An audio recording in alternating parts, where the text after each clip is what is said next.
Hello നമസ്കാരം. എല്ലാവർക്കും variety റെസിപ്പീസിലോട്ട് സ്വാഗതം. ഞാൻ ഷൈനി. ഇന്ന് ഞാൻ നിങ്ങൾക്ക് ഷെയർ ചെയ്യാൻ പോകുന്നത് മീൻ കുരുമുളക് ചേർത്ത് തിളപ്പിച്ചതാണ്. വളരെ ടേസ്റ്റായിട്ടുള്ളൊരു കറിയാണിത്. ഇത് ചോറിൻ്റെ നല്ലൊരു കോമ്പിനേഷനാണ്. അധികം ഇൻഗ്രീഡിയൻസ് ഒന്നും ഇല്ല, പെട്ടെന്ന് നമുക്കിത് ഉണ്ടാക്കിയെടുക്കാം. പിന്നെ ഇത് അപ്പത്തിനും ഇടിയപ്പത്തിനും നല്ലതാണ്. അപ്പോൾ ഇതെങ്ങനെയാണ് ഉണ്ടാക്കുന്നതെന്ന് നോക്കാം. 500 ഗ്രാം മീനാണ് ഞാൻ എടുത്തിരിക്കുന്നത്. ഇതിൻ്റെ ഉപ്പും മഞ്ഞളും ചെറുനാരങ്ങ നീരും കൂടി ചേർത്ത് മാരിനേറ്റ് ചെയ്ത് വെച്ചതാണ്. പിന്നെ ഇതിലേക്ക് ഒരു 2 വലിയ സവാള ഇതുപോലെ പൊടിയായിട്ട് ചോപ്പ് ചെയ്തത് വേണം.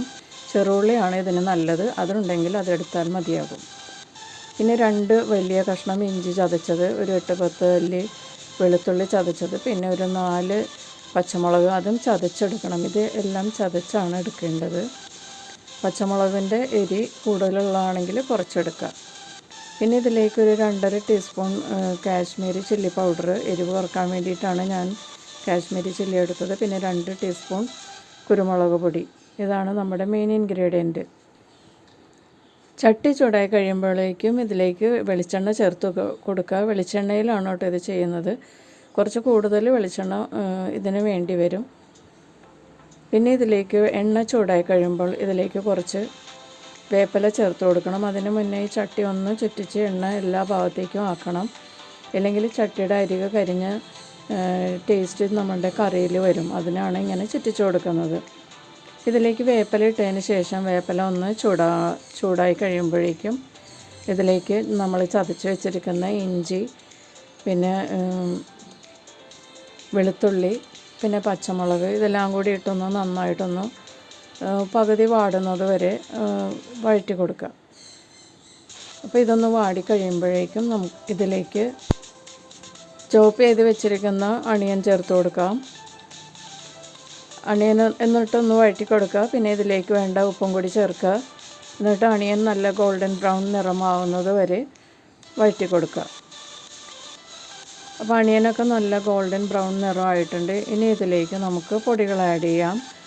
കുറച്ച് 1/4 ടീസ്പൂൺ മഞ്ഞൾപ്പൊടി ചേർക്കുക. പിന്നെ ഇതിലേക്ക് മഞ്ഞൾപ്പൊടി ഒന്ന് മൂത്ത മണം വരണം കേട്ടോ. അതിന് ശേഷമാണ് ബാക്കിയുള്ള ചേരുവകൾ ചേർക്കുന്നത്. മഞ്ഞൾപ്പൊടി മൂത്തതിന് ശേഷം ഇതിലേക്ക് കാശ്മീരി ചില്ലി പൗഡർ എടുത്ത് വെച്ചിട്ടുള്ളത് 2.5 ടീസ്പൂൺ അത് ചേർക്കുക. എന്നിട്ടൊന്ന് വഴറ്റി കൊടുക്കുക 1 മിനിറ്റ്. അതിന് ശേഷം ഇതിലേക്ക് നമ്മളുടെ മെയിൻ ഇൻഗ്രീഡിയൻ്റായ പെപ്പർ പൗഡർ ചേർത്ത് കൊടുക്കുക. ഒരു 2.5 ടീസ്പൂൺ കാണും കേട്ടോ പെപ്പർ പൗഡർ. അതും കൂടി ചേർത്തിട്ട് നന്നായിട്ടൊന്ന് വഴറ്റി കൊടുക്കുക. ഈ പൊടികളുടെയൊക്കെ പച്ചമണം മാറുന്നത് വരെ വഴറ്റി കൊടുക്കുക. അതിന് ശേഷം ഇതിലേക്ക് ഇപ്പോൾ കുറച്ച് ഡ്രൈ ആയതുകൊണ്ട് നമുക്ക് കുറച്ച് എണ്ണയും കൂടി ചേർത്ത് കൊടുക്കാം. എന്നിട്ടൊന്ന് 1 മിനിറ്റ് നമുക്കൊന്ന് വഴറ്റി കൊടുക്കാം. അപ്പോൾ ഇപ്പോൾ പൊടികളുടെ പച്ചമണമൊക്കെ മാറിയിട്ടുണ്ട്. ഇതിലേക്ക് നമുക്ക് കറിക്ക് ആവശ്യമുള്ള ഉപ്പ് ചേർത്ത് കൊടുക്കാം. എന്നിട്ടൊന്ന് വഴറ്റി കൊടുക്കുക. എന്നിട്ട് ഇതിലേക്ക് നമുക്ക് കുറച്ച് വെള്ളം ചേർത്ത് കൊടുക്കാം. കുറച്ച് വെള്ളമേ ഇപ്പോൾ ചേർക്കാവൂ. നിങ്ങൾ ചേർക്കുമ്പോൾ ചൂടുവെള്ളം തന്നെ ചേർക്കുക കേട്ടോ, അതാണ് നല്ലത്. എന്നിട്ടൊന്ന് നന്നായിട്ട് മിക്സ് ചെയ്യുക. എന്നിട്ട് ഇളക്കി കൊടുക്കുക. എന്നിട്ട് ഇത് എണ്ണ തെളിയുന്നത് വരെ വഴറ്റി കൊടുക്കുക. ഇപ്പോൾ എണ്ണയൊക്കെ തെളിഞ്ഞ് വെള്ളമൊക്കെ വറ്റി ഗ്രേവിയൊക്കെ നല്ല തിക്കായിട്ടുണ്ട്. ഇനി ഇതിലേക്ക് ആവശ്യമുള്ള വെള്ളം ചേർത്ത് കൊടുക്കാം. കുറച്ച് വീതം ആഡ് ചെയ്യുക. എന്നിട്ട് ആ മസാലയൊക്കെ അഴിപ്പിച്ചതിന് ശേഷം ആവശ്യമുള്ള വെള്ളം ചേർത്ത് അത് തിളയ്ക്കുന്നത് വരെ വെയിറ്റ് ചെയ്യാം. തിളച്ച് കഴിയുമ്പോഴേക്കും നമുക്ക് മീൻ കഷ്ണങ്ങൾ ചേർക്കാം. ചൂടുവെള്ളം, നല്ല തിളച്ച വെള്ളം ഒഴിക്കുകയാണെങ്കിൽ പെട്ടെന്ന് തിളച്ച് കിട്ടും. തണുത്ത വെള്ളം ചേർത്താൽ അരപ്പൊക്കെ ഒന്ന് തണുത്തതിന് ശേഷമേ അത് ചൂടായി വരുള്ളൂ. അപ്പോൾ ചൂടുവെള്ളം ചേർക്കാനായിട്ട് ശ്രദ്ധിക്കുക. നമുക്കിനി മീൻ കഷ്ണങ്ങൾ ചേർത്ത് കൊടുക്കാം. നിങ്ങൾക്ക് അവൈലബിളായിട്ടുള്ള മീൻ എടുക്കാം കേട്ടോ ഈ കറി വയ്ക്കാനായിട്ട്. മത്തിയും അയലയൊക്കെ നല്ലതാണ് ഈ കറി വയ്ക്കാനായിട്ട്. എനിക്കിവിടെ കിട്ടിയ മീനാണ് ഞാനെടുത്തത്. ദശക്കട്ടിയുള്ള മുള്ളൊന്നും ഇല്ലാത്ത മീനാണ്. അപ്പോൾ കുട്ടികൾക്കൊക്കെ കഴിക്കാനായിട്ട് ഈസിയാണ് ഇങ്ങനത്തെ മീനാണെങ്കിൽ.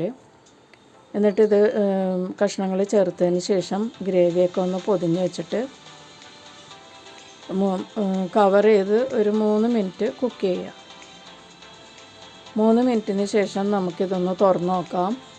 എന്നിട്ട് ഒന്നും കൂടി ഒന്ന് മിക്സ് ചെയ്ത് കൊടുക്കണം. അല്ലെങ്കിൽ ചട്ടിയുടെ അടിയിലൊക്കെ പിടിക്കും. അതുകൊണ്ട് വളരെ സ്മൂത്തായിട്ടൊന്ന് നമുക്കിതൊന്ന് ഇളക്കി കൊടുക്കുക.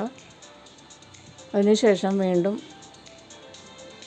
ഇതിലേക്ക് നമുക്ക് ഒരു 2 ടീസ്പൂൺ ഡൈലൂട്ടഡ് വിനീഗർ ചേർക്കുക. നമ്മൾ പുളിയൊന്നും ചേർത്തിട്ടില്ലായിരുന്നു, അപ്പോൾ വിനീഗറാണ് ഇതിനകത്ത് ചേർക്കുന്നത്.